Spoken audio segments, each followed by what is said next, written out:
પૌરાણિક ગુપ્તેશ્વર મહાદેવ મંદિર જવા માટે માર્ગ અને લાઇટની સુવિધા કરી પર્યટન સ્થળ બનાવવાની માંગ સાથે વિશ્વ હિન્દુ પરિષદ દાહોદ જિલ્લા દ્વારા જિલ્લા કલેક્ટરને આવેદનપત્ર પાઠવવામાં આવ્યું।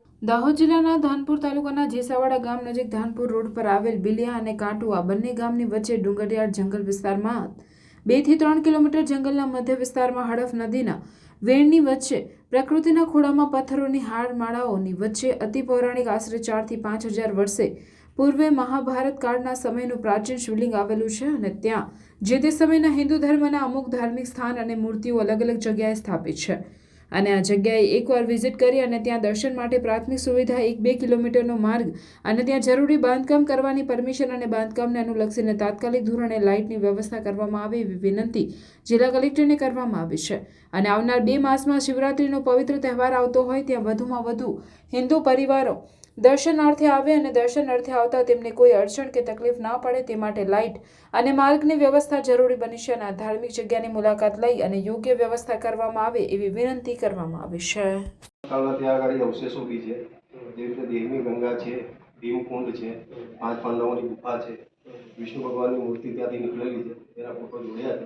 એટલે સાહેબ ત્યાં આગળ કેવું છે કે પગદંડી જેવું બી નથી, એટલે આપણે જંગલ વિસ્તારમાંથી જવું પડે છે અને અમે એવું કહીએ છીએ કે આપણા માધ્યમથી ત્યાં આગળ એકવાર સર્વે થાય અને રસ્તો અને લાઇટ એ 2 જરૂરી વસ્તુ છે તો ત્યાં લોકો કયા ગામમાં આવે છે?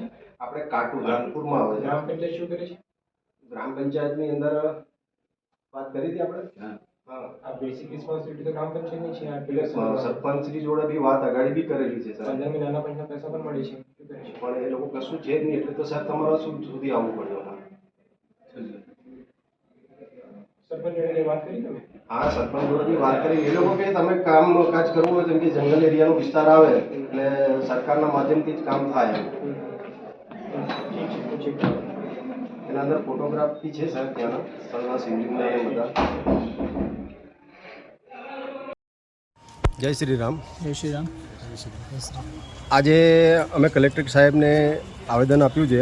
એનામાં વિષય એવો છે કે જેસાવાડાથી લગભગ 10 કિલોમીટર દૂર કાટુ કરીને ગામ આવેલું છે અને કાટુ અને બિલિયા 2 ગામની વચ્ચે જંગલોની અંદરના વિસ્તારની અંદર હડપ નદીનો ઉદ્ગમ સ્થાન છે અને એની વચ્ચે એક અતિ પૌરાણિક 4 થી 5000 વર્ષ પૂર્વે એટલે કે મહાભારત કાળનું એક શિવલિંગ આવેલું છે અને સાથે ત્યાં આગળ મહાભારત સમયના અવશેષો છે, જેવી રીતના કે ભીમકુંડ છે, 5 પાંડવોની ગુફા છે, વિષ્ણુ ભગવાનની ચતુર્ભુજ મૂર્તિ છે અને અમુક એવા અવશેષો બી છે કે જે રામાયણ કાળના બી છે।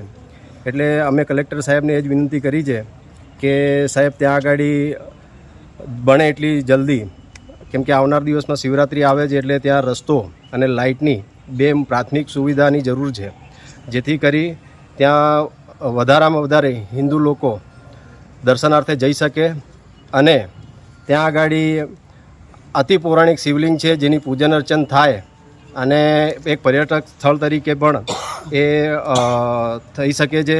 એટલે અમે સરકાર કલેક્ટર સાહેબના માધ્યમથી સરકારને અને તંત્રને કહીએ છીએ કે અહીંયા જે પ્રાથમિક સુવિધાઓ છે એ જલ્દીથી જલ્દી ઉપલબ્ધ કરવામાં આવે।